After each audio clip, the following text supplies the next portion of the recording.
hey, we're going to do this part, and just keep doing this. This is it. Thank you all. That was awesome. Super performance on a super Sunday. See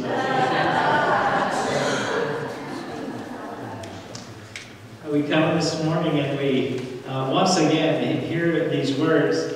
And Jesus goes up on a mountain. And it's reminiscent for the audience that were originally hearing this. There are lots of stories about people, leaders that are being followed that go up to the mountain. You'll recall Moses did that, went up on a mountain and got some really good connection. This is here on this mountain that we're talking about. Jesus shares with this group of people the outline for a whole new world. And who wouldn't want a whole new world? And that takes me right back to my daughter Amy when we were sitting there watching that Aladdin movie, the second VHS, because we wore out the first one. And we hear a whole new world. And you can sing along with me if you want, or sing it if you want. A new fantastic point of view. No one to tell us no or where to go or say we're only dreaming. A whole new world. A dazzling place. What? I never knew. Thank you. But when I'm way up here, it's crystal clear that now I'm in a whole new world with you. Thank you so much for those who helped along with that. The text today consists of this poetic piece and a follow-up commentary aimed at those who would be disciples. That they would create a new world order. That the new world order where those who are powerful have a place with those who have no power. And that place is an equal place to share. The first stanza reveals hope for those in a world who have little hope. Blessed are the poor in spirit, for theirs is the kingdom of heaven. Blessed are those who mourn, for they will be comforted. Blessed are the meek, for they will inherit the earth. Blessed are those who hunger and thirst for righteousness, for they will be filled. Once again, Jesus proclaims a whole new world, one which goes past the normal expectations of the created order. I'm sure people in Jesus' time laughed at that. Really, Jesus? You expected to turn around like that? The people in power to give us even any kind of connection or justice? I'm sure it was a little bit of a chuckle for them. And how would we react in today's context to these things? Blessed are the poor in spirit, for theirs is the kingdom of heaven. Poor in spirit. Do you know people who have been or are poor in spirit? Those who are down, those who might feel empty inside, those who might have nothing else they feel that they can hold on to. Blessed are those who mourn, for they will be comforted. How is that in today's terms? Those who have experienced loss or a sense of loss will have some relief from the grief. To tell that to those whose team will have less points this afternoon. Or I hear there's something big happening in this evening as well. What Jesus proclaims here is that grief happens. But that grief doesn't have to control you. It doesn't have to consume you. It doesn't. Blessed are the meek, for they will inherit the earth. Can you imagine hearing that for the first time? Yeah, right, they might say. What I'm going to do about all of that? But I want to be here today to tell you. I want you to join me next week for our meeting of meekness for USA, a lobbying group that will present Jesus' vision of planetary justice in the halls of power all over the country. Raise your hand if you'd like a ride. Nobody? Nobody to participate in meekness for USA? I didn't expect there would be. Most will translate meek into weak, W-E-A-K. But there are some awfully strong folks out there who can't overcome things which tie them down. With the inner strength they have, they keep going. It helps them to endure much. Meek people on the outside who are very, very strong on the inside. According to Bill Farmer's newspaper column, J. Upton Dixon was a fun-loving fellow, and he said he was writing in a book called Power. He also founded a group of submissive people. It was called Doormats. The name of the group was Doormats. That stands for Dependent Organization of Really Meek and Timid Souls, subtitled, If There Are No Objections. Their motto was, the meek shall inherit the earth, if that's okay with everybody. And their symbol was a yellow traffic light, right there in the middle. Perhaps it is inner strength versus outer power that defines the meek here that Jesus is talking about. Blessed are those who hunger and thirst for righteousness, for they will be filled. You can translate righteousness here as orthodoxy, or probably more accurately as justice. Justice, not revenge, but an ethos of equality. Justice, not revenge, but an ethos of equality.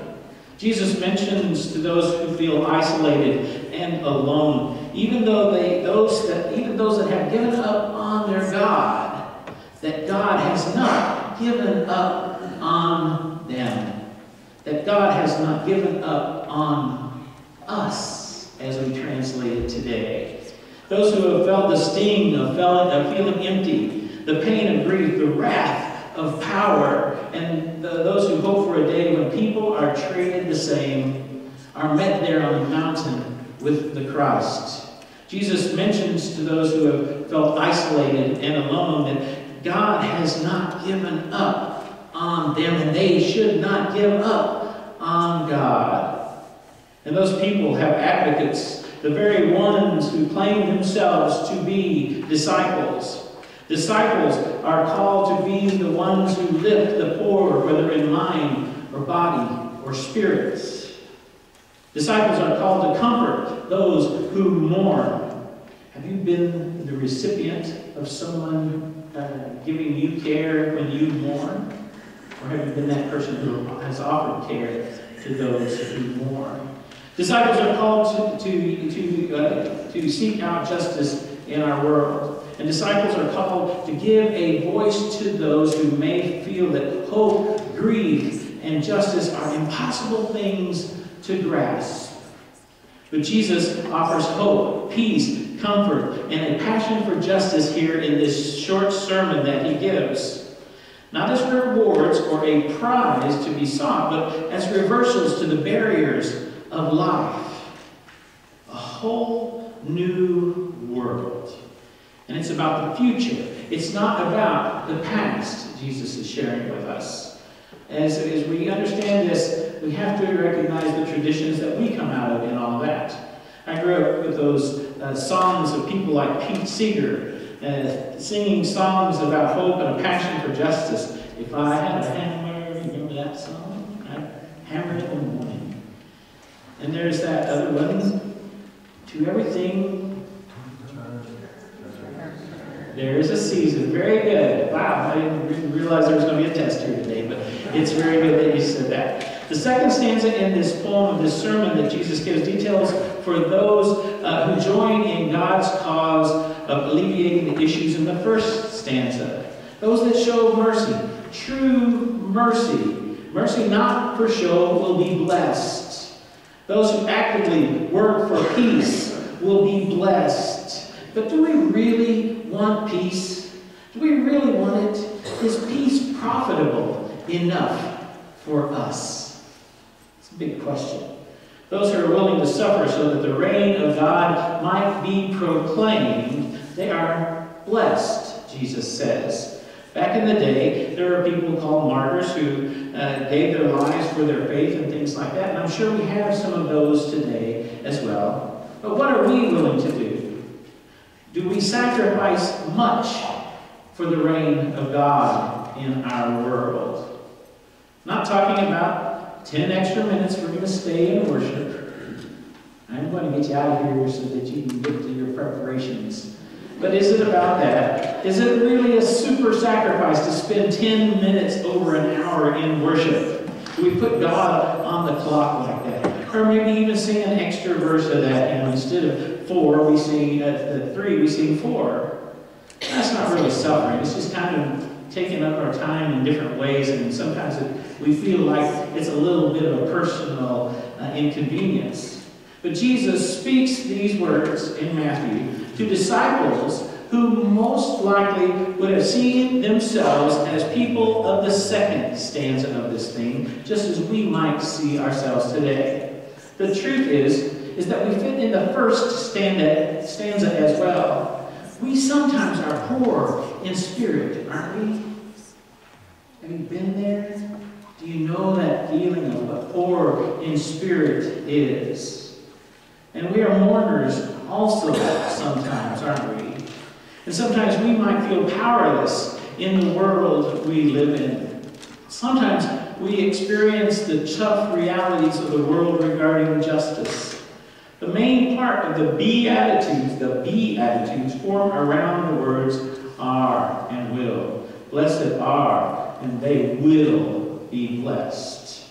Their context in Matthew is a picture of what the community could be like. It's what it could be like.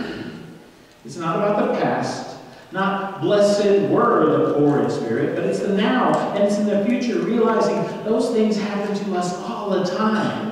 And it's about who we are, and we react to it, and how we react to it when others experience those things as well.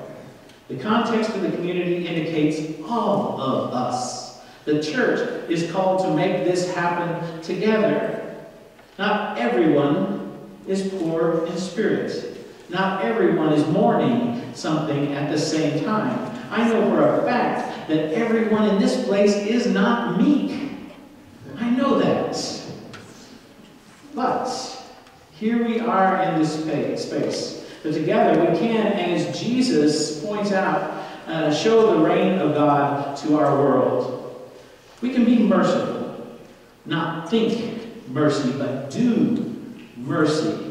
We can seek to have hearts that seek the best in ourselves and seek the best for others as well. We can seek peace, really seek peace. And we will do that, won't we? But right after the Super Bowl. Saw a post on Facebook. It was a desperate plea. My brother has 2 tickets for the Super Bowl. Help, was the caption.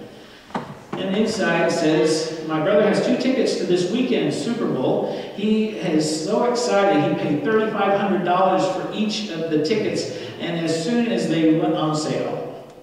However, he didn't realize that this Sunday, today, would land on the day of his wedding. He forgot all about it. And he goes on, this brother who is caring for his brother, if you are interested, he's looking for someone to take his place. It will be at St. Francis Church in New Orleans, Iowa at 3:45 p.m. Ask for Tiffany. She'll be the one wearing the white dress. But isn't it ridiculous that the Beatitudes came up in our sermon today on Super Bowl Sunday, this day of all days? Because we don't want those linebackers to be poor in spirit, do we? We want them fired up. We don't want those wide receivers to need comforting. We want them to make the other team mourn. We don't want those defensive backs to be meek. We want them to crush that quarterback. Mercy? Not today. We don't want that. Pure in heart, yes. A heart for inflicting pain. That's what we want. And peace? Oh, what a feeling of peace when that 4th quarter clock ticks down and your team is the victor. The losers?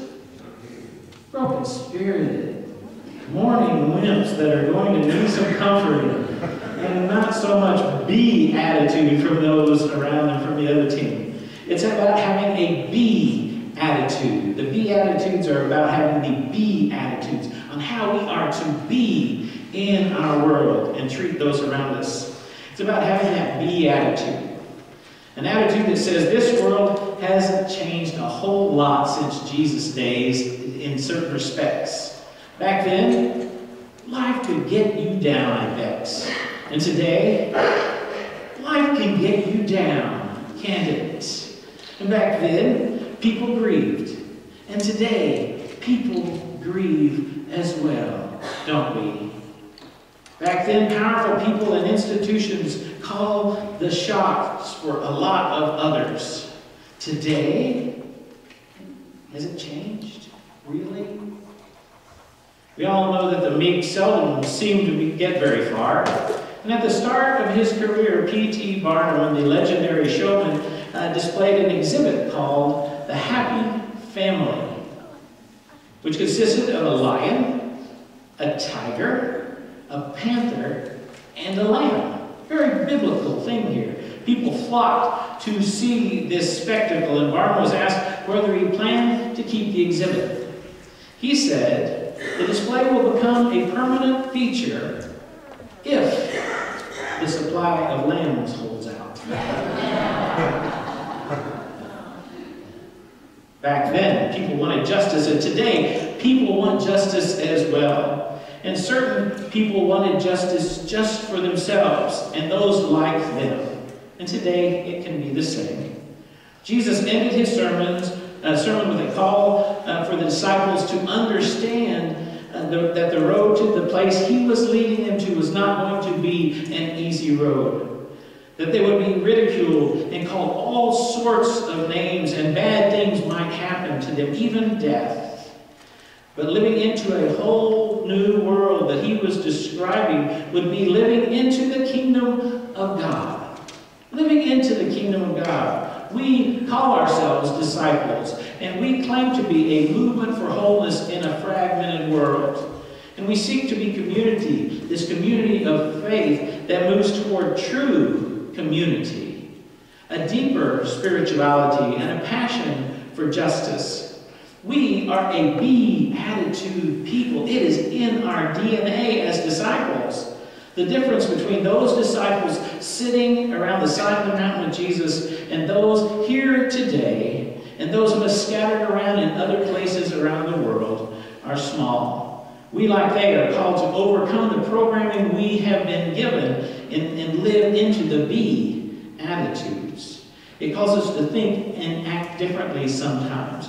Sometimes calling us to see each other in a different light. And all he's calling us to proclaim our participation in God's reign in this world. And if we all lived like that, Jesus tells us we'd live in a whole new world with a fantastic point of view. Sometimes people will tell us no and where to go, but they might not say we're only dreaming. A whole new world that leads us into the very heart of God.